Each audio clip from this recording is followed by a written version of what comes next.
宏福苑嘅大火今日終於可以撲熄到啦！尋日香港人齊心協力提供物資，幫災民度過咗佢哋一生中可能最難過嘅一晚。咁但係廣大嘅香港市民可以幫到災民一晚，但係後續嘅時間又有邊個可以幫到佢哋呢？而後續亦都係呢啲災民之後正正要面對嘅最大嘅難題。火災過後點樣安置呢啲災民，就係政府當刻其實係最重要嘅議題。咁但係呢個短暫嘅安置，又係咪等於長遠嘅家園呢？究竟災民幾時可以得到返佢哋一個長遠自己舒適嘅家園？喺火災過後，其實整個宏福苑基本上已經冇可能再重新入住。以我工程師嘅經驗，其實呢個屋苑基本上都逃唔過要清拆再重建嘅命運。個原因係喺大火嘅時候，其實好高嘅溫度已經令到石屎爆裂同埋鋼筋融化，基本上個結構已經冇乜修復嘅可能性。一般而言，呢啲咁嘅大廈其實佢只可以重用嘅部位就係個地基。咁但係淨係可以運用地基，我哋需要重建成個大廈嘅時候，究竟呢一方面呢個咁嘅興建嘅費用係邊一個負責？有邊個可以埋單呢？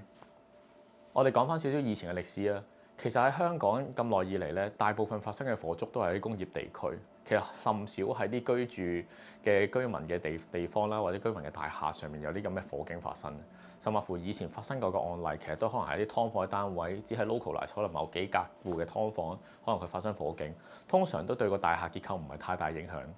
咁以前為例啦。咁比較舊少少嘅重慶大廈喺1966年發生火災，其實之後咧，當局都調查咗好耐，亦都考慮好多唔同嘅方案去保留佢。咁最終亦都成功，可能係修復到個某部分嘅結構啦，咁令到個重慶大廈得以保留，時至今日。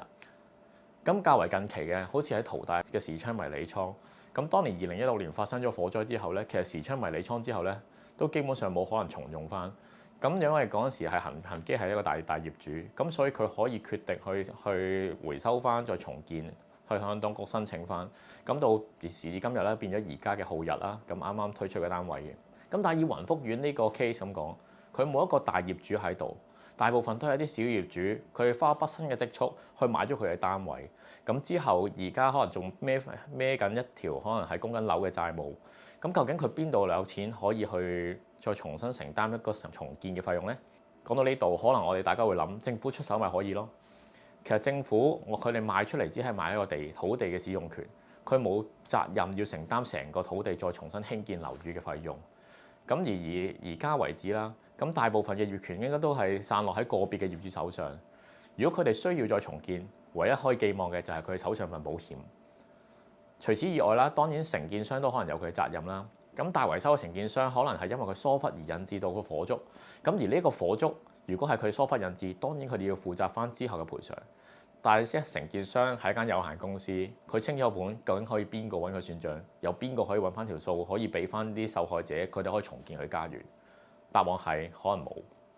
我覺得而家最合適嘅方案就係政府可能係要聯絡啲財團。因為始終政府出手去補償呢啲住戶，未必係一個可行方案。當中可能有啲納稅人會質疑，究竟政府係咪要咁樣去使用啲政府嘅財政儲備啦？咁但係調翻轉，政府可以做嘅嘢係咩咧？就係同唔同嘅財團去協商啦。會唔會同佢哋講，可能放寬某啲土地嘅發展嘅限制啦，令到佢哋可以提供一啲更加實惠嘅方案，俾翻啲小業主，等佢哋可以予以一啲賠償，令到佢哋更加快去建立佢自己日後嘅家園。宏福苑呢個個案唔係一個單一嘅例子，其實香港嘅樓宇開始老化，香港嘅地契嘅大部分都係99年地契喺新界同九龍地區，咁啊港島地區會長少少，咁但係其實大部分嘅樓宇都已經超過咗50年以上。其實一般嘅結構咧，我哋都係大約個 design life 係大約講50年左右。50年嘅時候唔會即刻冧，但係你需要有一個 routine 嘅 maintenance 同埋一啲維護，甚至乎一啲叫做可能 strengthening 嘅動作，我哋需要做。咁等於我哋平時見到啲舊樓，好多時見到石屎剝落啊，其他問題發生。呢一啲舊樓亦都正正咧就會有好多設備上面嘅問題，例如消防設備啦，可能警鐘嘅通報問題啦。唔似一啲新樓，可能有啲獨立嘅消防系統已經可以直接連到所消防局。其實宏福苑今次火警，某程度上都係因為佢啲消防警鐘設備失效，裏邊嘅居民亦都唔知道有火警發生，走難不及，先引致到咁多人傷亡。究竟政府同時間係咪都需要檢討下我哋香港嘅大部分嘅住宅係咪都需要去睇下增添翻一啲咁嘅消防嘅設備，甚或乎可能係一啲安全設施咧？對於一啲比較殘舊嘅單位或者樓宇，政府係咪需要研究下重建嘅可行性，同埋加快呢一部分嘅維護、維修同埋重建呢？喺呢一度啦，我都再次向因為今次火災而逝世嘅死難者啦，同埋佢哋嘅家屬致以深切嘅慰問，亦都好感激消防員為今次救災嘅作出嘅努力啦。我識嘅啲消防員嘅朋友，可能佢做咗已經連續做咗成9個鐘至12個鐘頭，仲要繼續當更。咁當然啦，亦都需要多謝各位廣大市民啦，我哋出錢出力去幫助雲福苑嘅災民度過咗佢最難忘嘅一晚，甚或乎呢幾日啦。所以其實我今日拍呢段片，最主要都係想引起大家去討論、去深思一下，究竟而家我哋可以做啲乜嘢嘢，先係真真正正可以長遠幫到呢班雲福苑嘅災民。